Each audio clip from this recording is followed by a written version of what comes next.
भारतावर केलेला हल्ला पाकिस्तानच्या आता अंगलट आलेला आहे। कारण भारताने पाकचे मिसाईल, फायटर जेट आणि ड्रोनला हवेतच उद्ध्वस्त करून पाकला अक्षरशः धूळ चारली। मात्र पाकच्या विमानांची कोणत्या सिस्टमने शिकार केलेली आहे? ही सिस्टम नेमकी कोणती आहे? पाहूयात सविस्तर या special रिपोर्टमध्ये।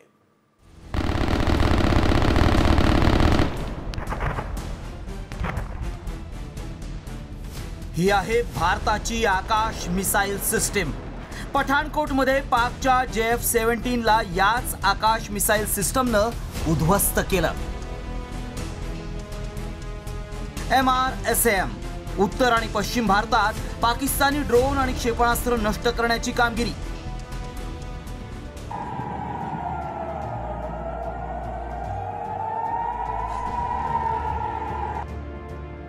L-70 anti aircraft gun Punjab आणि जम्मू काश्मीर मधील पाकचे ड्रोन केले उद्ध्वस्त।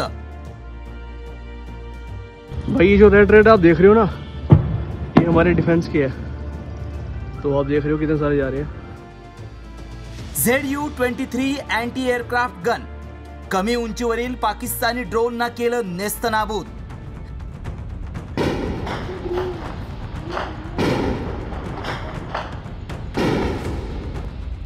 शिल्का anti aircraft weapon system Udhampur आणि इतर भागात पाकिस्तानी ड्रोन उद्ध्वस्त।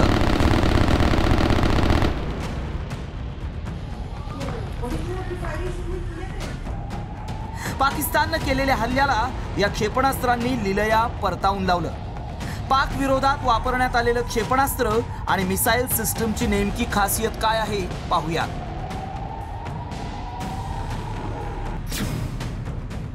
आकाश क्षेपणास्त्र प्रणाली DRDO कडून विकसित करण्यात आली आहे। 25 ते 30 किलोमीटरचा पल्ला गाठू शकते। लढाऊ विमानं, ड्रोन, क्रूजना लक्ष्य करण्यास सक्षम आहे।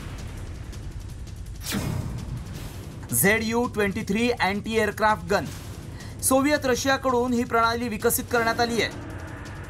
प्रति मिनिट 2000 राऊंडची क्षमता आहे। हवाई मारक पल्ला 2.5 ते 3 किलोमीटर इतका आहे। कमी उंचीवरील विमानं आणि ड्रोन उद्ध्वस्त करण्यास सक्षम आहे।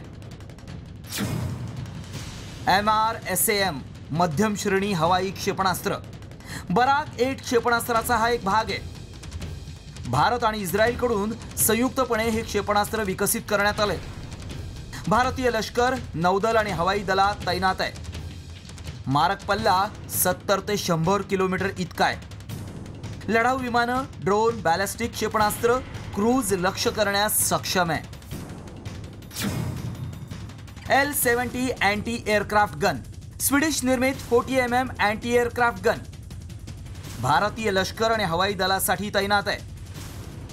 L-70 चा मारक पल्ला 4 किलोमीटर इतका आहे। ड्रोन, हेलिकॉप्टर आणि कमी उंचीवरील विमानांना लक्ष्य करण्यास सक्षम आहे। प्रति मिनिट 300 राऊंड फायर करण्याची क्षमता आहे। शिल्का सोव्हिएत रशियाकडून शिल्का मिसाईल सिस्टम विकसित करण्यात आली आहे।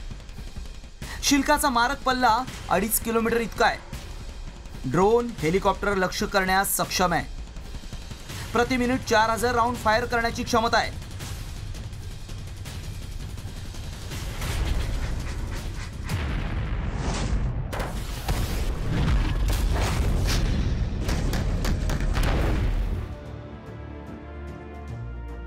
पाकनं भारतावर हल्ला करून डाव साधायचा प्रयत्न केला।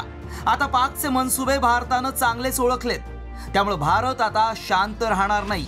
युद्धाची ठिणगी पाकमुळे निर्माण झाली।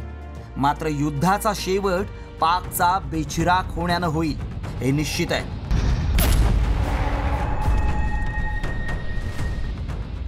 आता पाकनं महासत्तांकडे दयेची याचना करावी, अन्यथा युद्धासाठी भीक मागावी। भारताला त्यानं काहीही फरक पडणार नाही, कारण भारत सर्वार्थानं युद्धासाठी तयार असून पाकच्या विनाशाची वेळ जवळ आली आहे। ब्युरो रिपोर्ट, साम TV न्यूज।